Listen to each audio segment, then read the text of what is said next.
everyone one more minute to continue to dial in. We're very excited to have Echo from MSQ with us today. Echo and I spent a lot of our times talking about the challenges and the opportunities in terms of east to west and west to east. And today we'll get some of her thoughts in terms of what she's saying from the healthcare sector as it relates to this environment and what we can learn. So Echo, while we kind of give everyone another minute to dial in, can you tell us a little bit about MSQ? When did you start?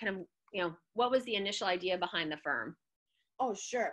So first, thanks so much, Deborah, for inviting me to your classroom. That's a very great idea. And also, actually, Deborah and I have been a friend since I initiated my business a few years ago. And she has been such an inspiring to me to be the strong and the Wonder Woman in the business, but also soft and gentle to be a woman.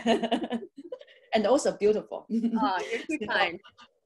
Yeah, and so I really appreciate this time and also share the insight of the challenges and opportunity we are facing at this difficult time. And first, thanks everyone joining today with us, and I also wish everyone your family are doing very well and stay strong. And that's how we can do together and get through this difficult time. So back to the question, MSQ, actually original MSQ was like I have almost more than 20 years work experience of the cross-border transactions, M&A, cross-border investment, and also operational and strategy for the top companies like IBM, Johnson & Johnson. And when I graduated from Duke University, I joined another public firm in US. So I helped them expand the business in China and also in Europe. And during that time, actually, I find out that there's so much challenges facing between China and the Western country. So that's why I started MSQ. Is really at the first was kind of like investor the advanced technology companies in US, but actually later we find that we can do more add value to more the companies in Western companies, especially biotech. So we narrowed down the sector to biotech company in 3 years ago. And that was really follow the trend of China when the Chinese biotech industry coming up. And you probably will be surprised that China is such a huge country, but in the past decades, there's no innovative drug developers. When I found that out, I was so shocked. And also when I communicate with so many biotech company CEOs here, I find the R&D is so advanced here. That's what really is lacked in China. But what they are good at actually is marketing, and also, in the past decades, China, especially Chinese company have built up capital. So that's what I see. Actually, biotech company, I feel you need to be global and work together and leverage each other's advance, and also so you can maximize your benefit. For example, US and Europe country, the company are so focused on R&D. And in China, they have capital and also they have their market there. So that's how we can make one treatment available to accessible to more people globally, but also help their company who are good at R&D access to the capital and also market. So that's why I made such a decision, and we are only focused on the biotech industry. Actually, I have no background, and I'm not a scientist, but it's just because I always joke, this when I find the true love, and you were just figure out all the difficulties. No, that's very true. And for those of you on the call, this is our first Coresight Classroom. The idea is that we have experts like Echo on the line with us, and today with our conversation really being truly around global cross-border healthcare and with a specific focus on biotech. And Coral, there's a lot that we're all trying to figure out in terms of what can we learn from the East to the West, and for those Western companies, how can they collaborate, if you will, with those in the East. How has the biotech community adapted under the current environment? So at the coronavirus, actually, I don't see that a big impact on the biotech companies. And I think especially on the part we are involved, because we are involved in more the investment and also the BD, business development side. And so biotech company have been like always very lean, and also they outsource a lot of their operation outside. So I think they are, I think you can see from the stock market, actually, probably that's only sector are doing better than others, even at this difficult time. But I do see, because in China, the January and the February, actually the challenge facing the biotech industry is the clinical trial. Because in China, in January and February, they had such an outbreak. The government is so powerful. They consolidate and they stop everything. It's only focused on to fight this virus. And so a lot of the clinical trial was slowed down, and couldn't find a doctor to conduct the new trials. But actually, in the past few weeks, it's going to come back. And so because the hospital is the doctors come back from Wuhan and back to the normal work, and then they kind of like resume. So actually, I talked to the Wuxi app, Wuxi Farmer and Wuxi app. They are the biggest CRO in China, and also is well known in Western countries. And so what they are mitigate the risk is also the global, right? Because at that time, so if that the company doing the clinical trial globally, and in China they don't have so many the patients. Actually, some companies are quickly to have more the clinical trial done in US or in Europe. And so now China come back to the normal. Actually, that's how they can to mitigate the risk.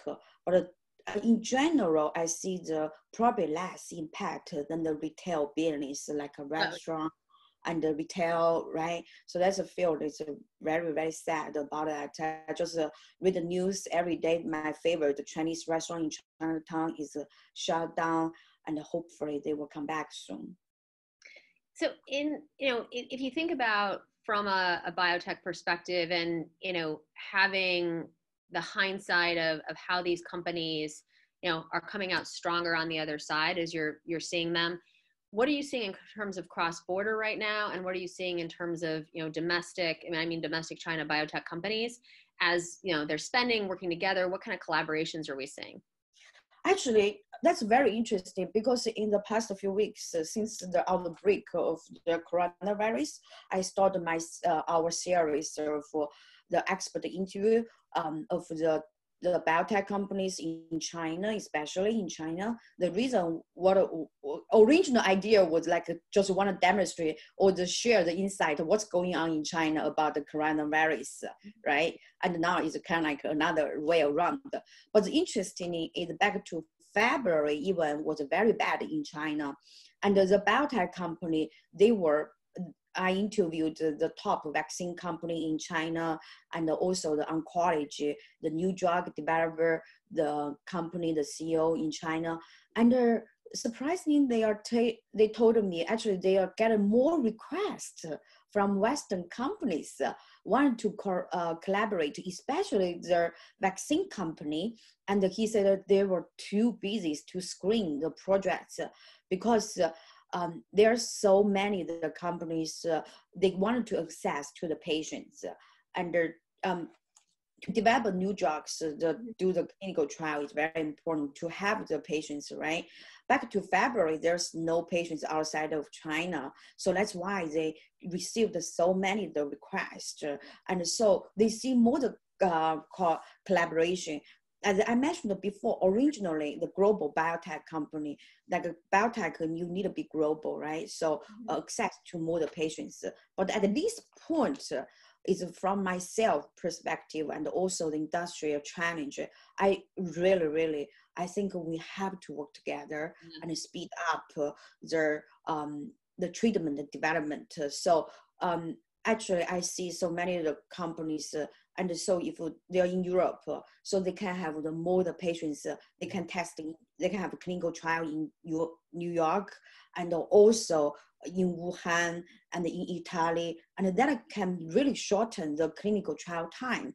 So that's what we see is more critical and for the collaboration, and also I think more companies realize that, because in the past few years, probably I talked to thousands of the biotech company CEOs, executives in US and Europe, and 90% of them only heard about China, and they never think about China. They never been to China. Probably we were very surprised about that, right? Both of you, right? Both of us have taken very large companies and executives to China for the first time. What I always find is amazing is, you open their eyes and it goes back to, right, then there's a significant desire, not only for collaboration, but also to have a China presence. So I think it's a very important point that you're making, and obviously a very big part of your business, but this idea of helping Western companies not only understand China, the opportunities there, but also how to collaborate. And the collaboration piece, I think, Echo, you've really, kind of been single-handedly instrumental in changing some of the things in the market there. Yeah, and so for the CEOs, actually, that's made me very proud of my team, and also making me every day excited is because we kind of like a priest. I just feel sometimes I'm like a priest to just say, oh, this is China, what it looks like, and why you should work with them. In the past few years, I travel to Europe all the time. I travel in US all the time. It's kind of like just like a same thing, say again and again. But it's just like, I think in the past, is a kind of education, like a step, right? You have to have them, because in the past decades, China cannot offer the innovative drugs, and we had no such infrastructure. So there's even like a regulatory, no established regulatory. Actually, just in recent years, they hired like a team of FDA and who can speak Chinese, the senior officer, and to China, and to build the CFDA. Actually, is more adopt the US FDA, the golden rules. And the second, China actually just last year joined the ISH. It means the clinical trial data can be accepted by the FDA and also European, the regulator. And so that's the push. Also, that is from the regulatory is kind of like encourage that.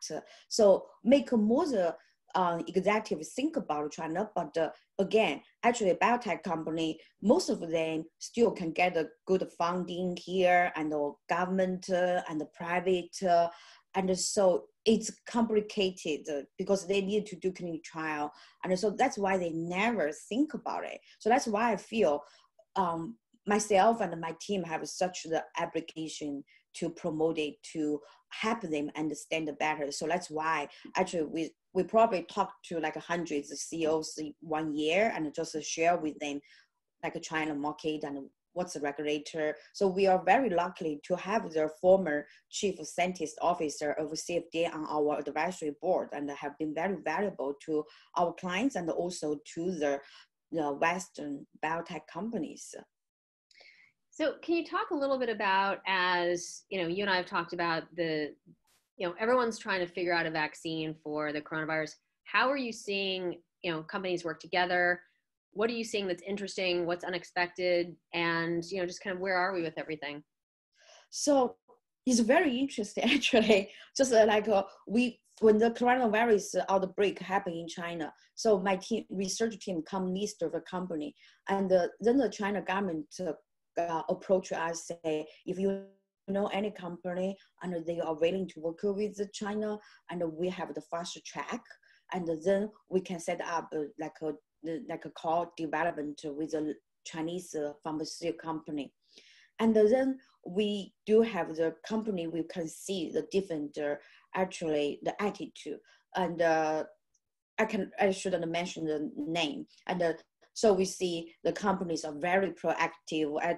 Some of them even approached us and they wanted to work with a Chinese company and wanted to work with the Chinese government together. But some of them actually is kind of more skeptical and how to protect the IP and the first and the second. Is that there's like a US company, right? Is that a US government will be okay with that?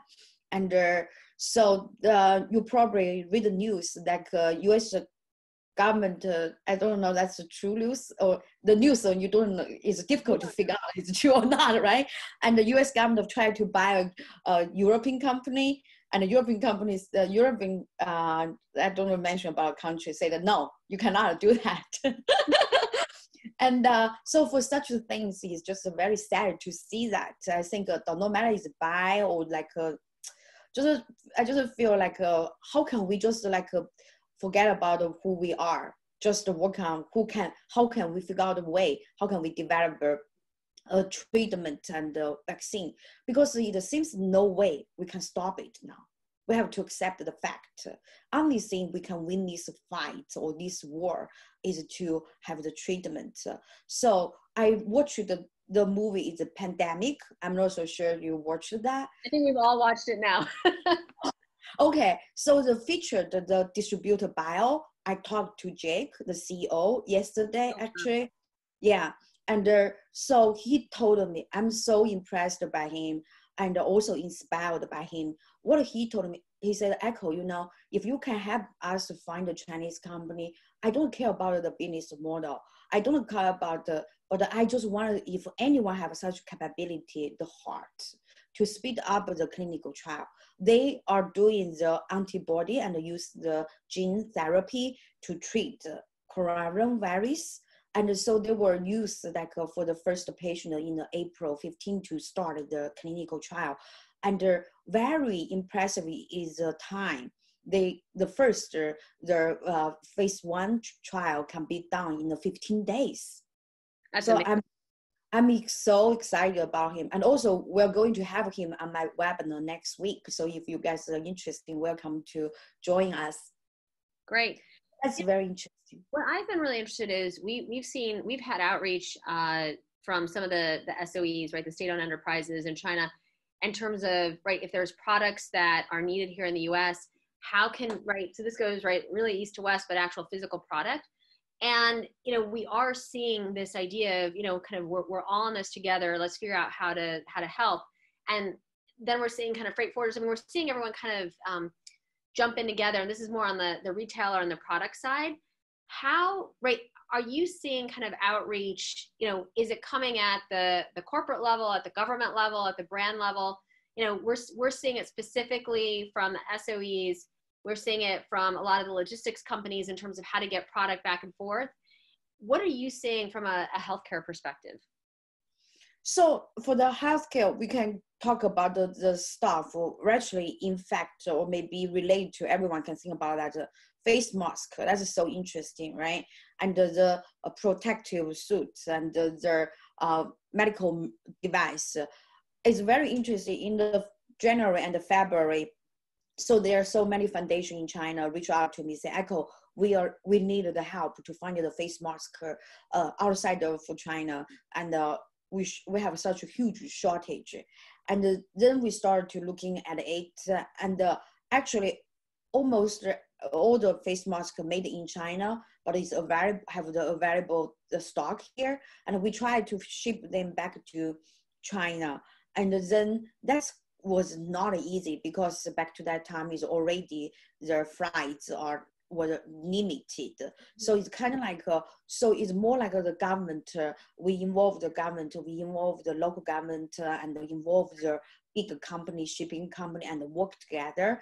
And so back to that time, and my friends, they have such a resource. We kind of like, I feel like the initiatives and also come out a lot of is coordination and like a partnership, and it's from their personal initiatives instead of I think government must be did something like government level, right? But I still also see so many the personal level and try to help back to that time. But also same now. Actually, all my friends asking me, do you need a face mask? Do you know any of the hospital need a face mask? Even this morning, I'm happy. My friend actually she talking to the New York hospital. They need a face mask, and I find the factory in China they can supply. And how can we just speed up and consolidate this all the information? I think is also very challenging because still have some of the better person in there, and we find so many the fake products and but right? It's interesting that you say that. I mean, it's something, right, that we deal with all the time, is this idea of traceability, transparency in the supply chain. I do think that there will be a lot that, kind of changes in most of the result, but right, goes back to how do we know that what we're buying is what we think we're buying. And, I think that many of the retailers and brands have been working together. In my world, the AFA, the American Apparel and Footwear Association, has been very focused on, kind of authenticity and kind of counterfeit reduction. But it's, it's not just a, kind of healthcare thing. It's really a global issue. And I think we'll see, we'll all work together to get through it. One thing I want to make sure we have enough time to talk about is, you had mentioned, which I think this is really important, and it relates to, kind of the markets overall, is this idea of virtual due diligence. And right, it's important, right? If we, we saw a company I care very much about go private today, right? In an era where we're seeing, more virtual due diligence, what does that mean? How do we fast track? And what is virtual due diligence? Okay, so I think probably if anyone involved in like BD and also investment, and so like in the actually when you run the marathon, it's kind of like the almost get into the finish line, right? It's just like the company. Okay, you guys have been talking so long, and we like each other, and it's kind of like we engaged, and then we have to do the final due diligence now to get the final relationship formed. And so for that, the due diligence include the commercial due diligence, business due diligence, and for the biotech company also include the science due diligence. And for the science due diligence actually is much easier. And so that's what we actually, we have several clients in such a stage.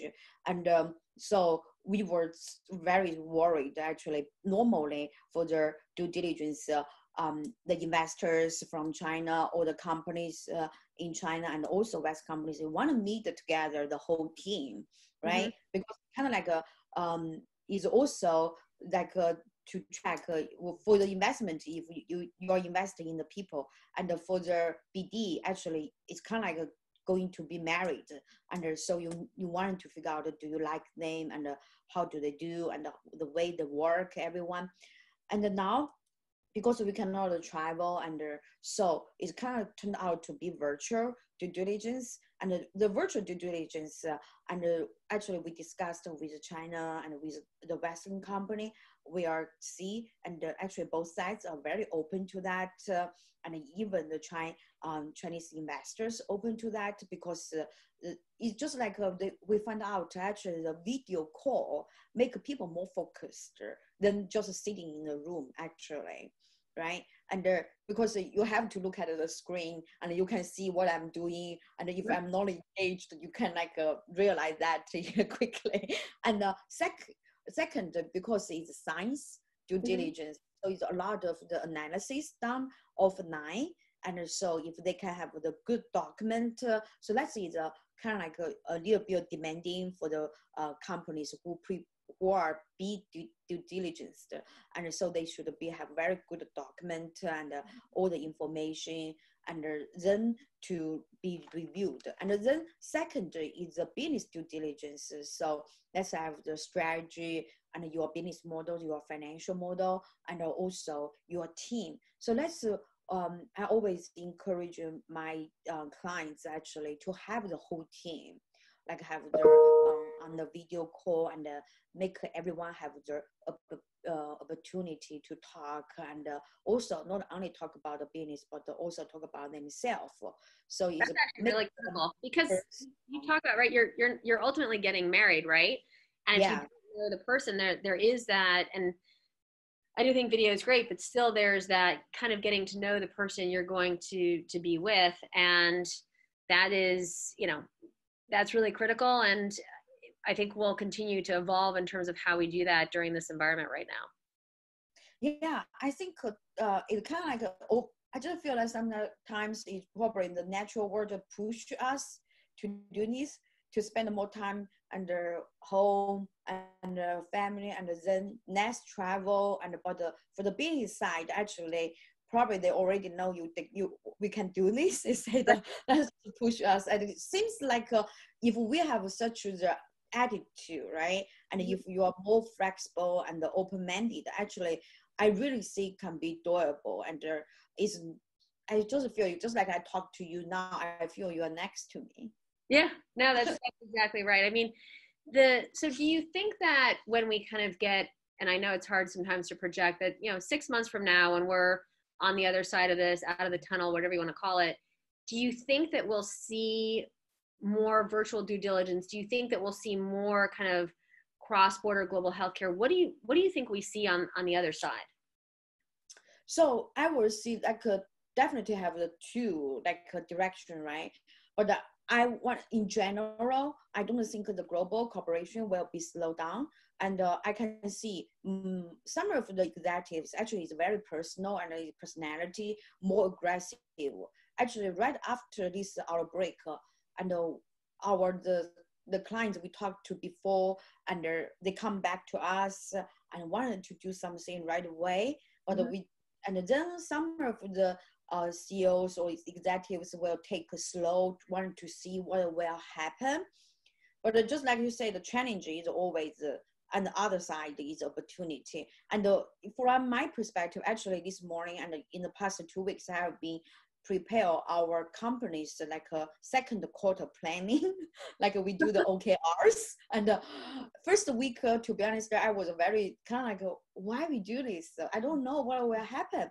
And then I have been meditation with the 21 days, the deeper trouble, like abundance. I just feel, I don't know, that probably have good impact on me. And then I said, we just make assumption, like you said, okay, what's the best scenario? Maybe in the best scenario is this situation will be last for the next 2 months, and then life will go to normal. I think that's probably is like I put this like a best scenario. I think that will, after that, to be honest, I just feel the people will do more because we have been I think this time, if is everything doing right, I think we'll be healthy mentally, we'll be healthy physically, because it's doing all our relationship will be healthy. And I think just make us more energy and be ready to do something bigger.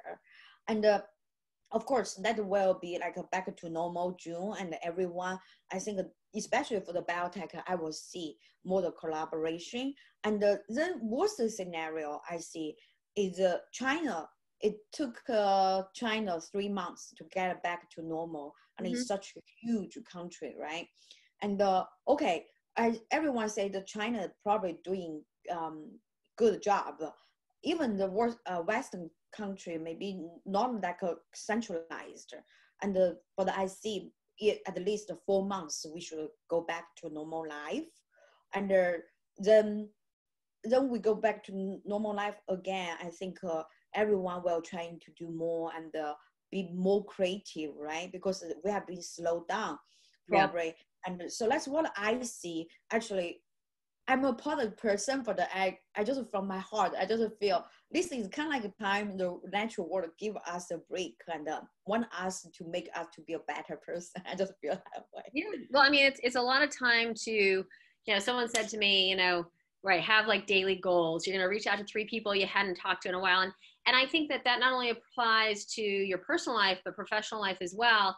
And I think you bring up, I actually haven't heard it kind of framed quite that way, which is why this is so interesting.